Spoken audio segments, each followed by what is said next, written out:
Good morning, dear friends. We have been discussing the computation of income under the head other sources. We learned in our earlier discussions that the charging section for computation of the income under this head, that is the income from other sources, is section 56. We also learned that any income which satisfies some of the conditions, then it is chargeable to tax under this section, that is section 56. What are those conditions? First of all, there should be an income. Second is that that income is not excluded from the total income and the source of such income does not fall in any of the other four heads. So if these three conditions are fulfilled, then the income shall be chargeable to tax under this head. We also learned that there are 8 incomes which are particularly included in the income from other sources. Means what are those incomes? I'll tell you in a brief. They are the dividend incomes, the winning from lotteries, crosswords, puzzles, income from letting of machinery, plant, or furniture along with the building, interest on securities, or sum which is received under a key man insurance policy, or any sum which is received as a gift, income from subletting of house, property, etc. So these are the 8 incomes which are particularly included in the computation of income under the head income from other sources. Besides, we also discuss in detail the various provisions of the income tax for treatment of such incomes which are otherwise computed under this head.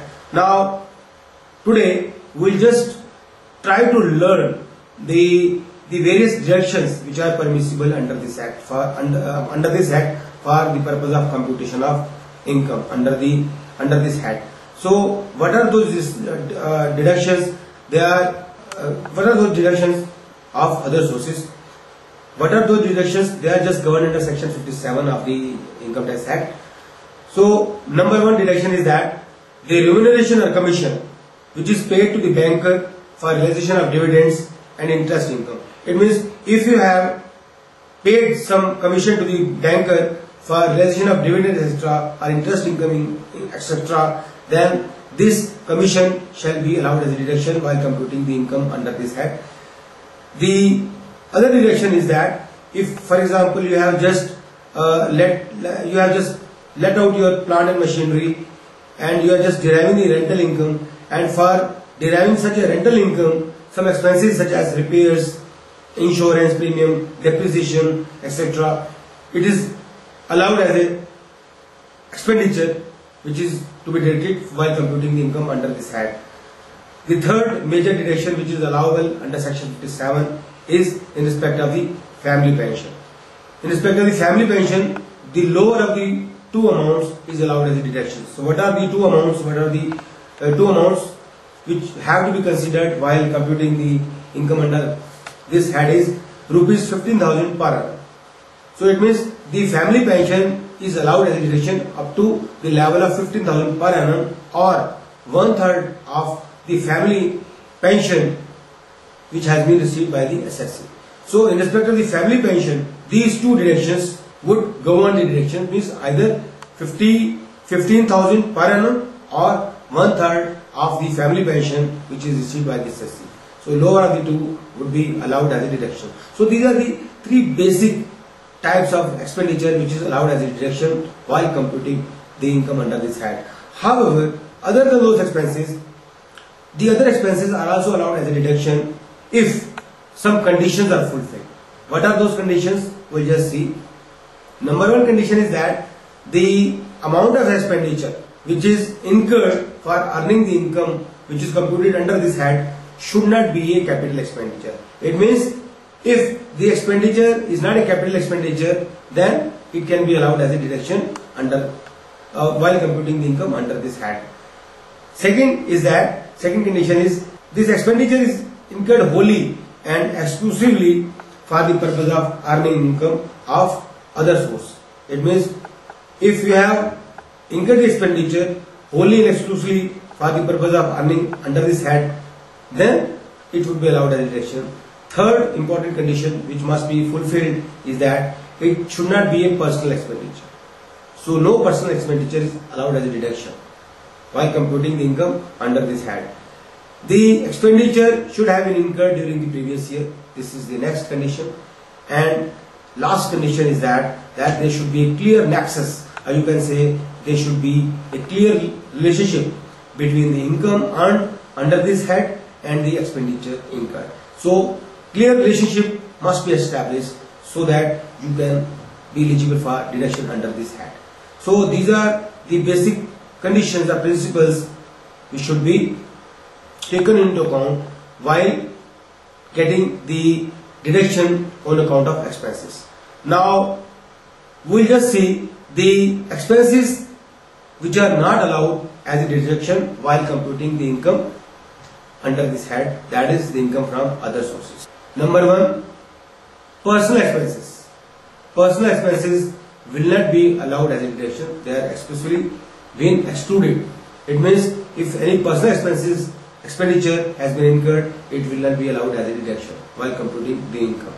Second, any interest which is payable outside India and on which no TDS has been deducted, then it will not be allowed as a deduction while computing the income. It means if you have paid any interest outside India, then you are required to deduct the tax at source, TDS at.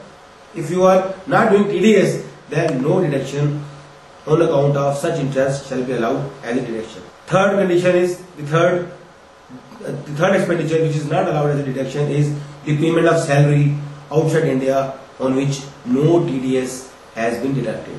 It means if you are just paying any salary outside India and no deduction has been made on account of TDS, then no such deduction would be allowed while computing the income under this head. Any amount of wealth tax is also not allowed as a deduction while computing the income under this head. One thing which is very important is that while computing the income on account of winning from lotteries, races, games, etc., no kind of expenses in respect of such income shall be allowed. However, there is exception to this rule, that is while computing the income which is earned from the activity of owning and maintaining of race horses. It means if you have incurred any expenditure in respect of the income which is going to be earned from the activity of owning and maintaining the race horses, then it will be allowed as a deduction. So these are some of the expenses which are not allowed as a deduction while computing the income under this head. Now we'll just try to learn some of the examples, means some of the incomes which shall be taxable as the income from other sources. So I think the concept would be more clear when we just try to learn these incomes. The first is the income from subletting of house. If you have got an income or if you are deriving any income by subletting the house, then it will be deemed or it will be assessed under this head, that is the income from other sources. I just want to remind you once again that if you have let out your house and if you just derive the income, then this income is taxable under the income from house property. But if you are just deriving any income on account of subletting of the house, then the income shall be assessed under this head, or you can say the income shall be chargeable under this head, that is the income from other sources. Another income is the interest on bank deposits and loan given. If you have just given any loan or if you have just deposited your amount in a bank and any income which you derive out of such deposit or loan, then it shall be treated as income, means income from other sources. So it would be assessed and computed under this head. Third is the director fees. A fee which is given to the director shall be accessible under this head.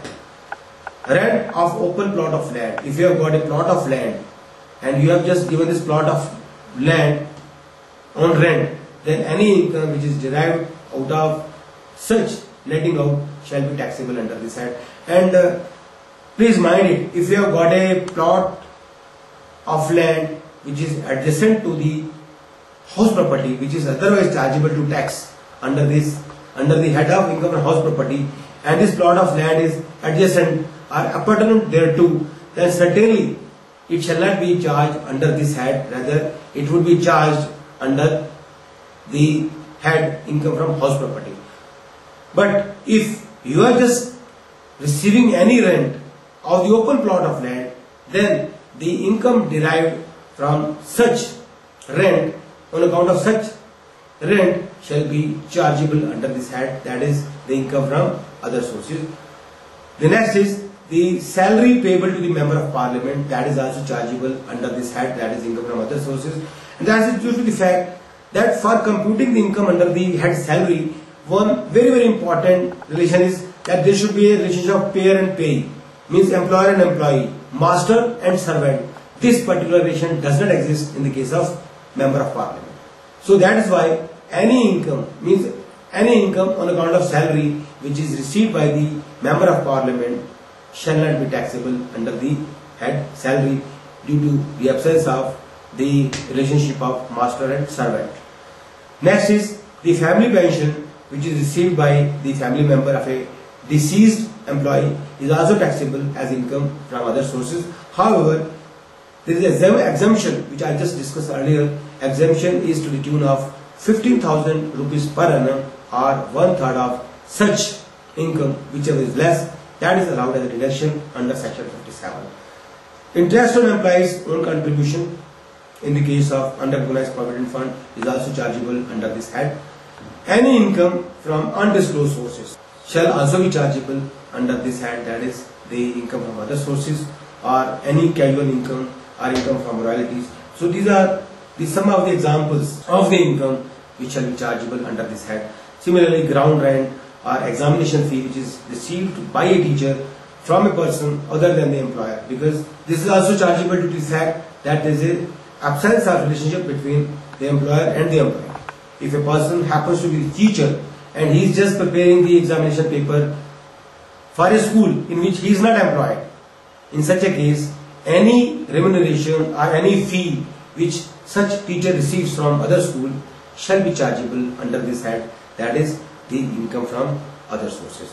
I think by learning these examples, the concept of charging the income under this head, I presume, shall be more clear to you. Thank you very much.